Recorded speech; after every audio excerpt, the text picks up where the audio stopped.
it's always very hard to learn lessons from Rome, learn direct lessons. I don't think that certainly there's much where we can say, oh look, the Romans did that and we should do it too. There are, I have to say, quite a lot of things where the Romans did things extremely badly. I wouldn't have fancied being a woman in the Roman Empire, and I certainly wouldn't have fancied being a slave. So we can see them as offering a rather anti-model of how you should treat women and the conquered. And I think that Rome makes us think differently about some of the problems that we have and which they face too. One of those most obviously and particularly relevant, at the beginning of the 21st century, is ideas of migration and citizenship.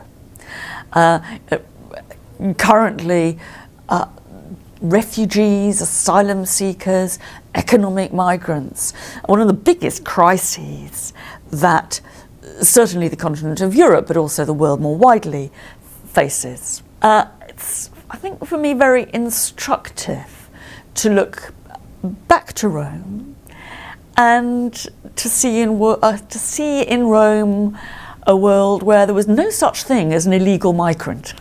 That would have been absolutely incomprehensible to a Roman.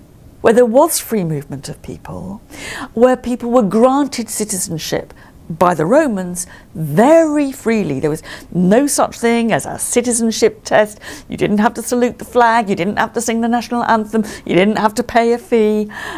Rome was an incorporating society, and indeed, when Rome thought about its very origins, who founded Rome, and they told elaborate, fantastic, mythical stories, like the story of Romulus and Remus, who founded Rome after being discovered and suckled by the wolf on the banks of the Tiber, or a different story but equally popular, how the Roman race was founded by Aeneas, who had been a Trojan hero in the great war between the Greeks and the Trojans at Troy, and Aeneas had fled from Troy to find a new city in Italy when his own had been defeated. You look at those kind of stories, you discover that Romans are imagining their origins in terms of being a home for refugees, like Aeneas. And very interestingly, when Romulus actually founds the city that was on the site of Rome itself, and he looks around and he thinks, help, I haven't got any citizens, apart from a couple of lads and nothing much more. What does he do? He puts up a notice and sends messages around saying, Rome is a place of asylum.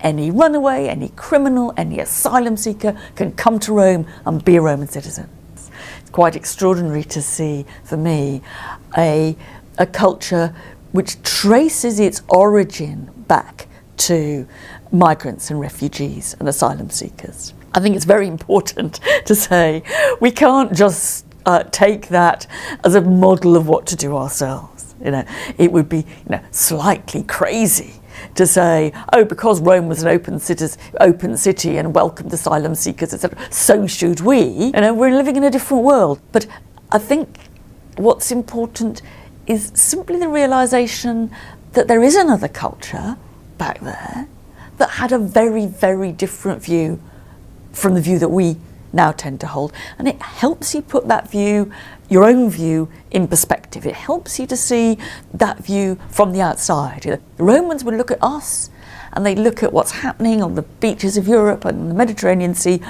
their world, and they would be amazed and horrified, just as we're horrified by some of the things that they did. That's all, folks.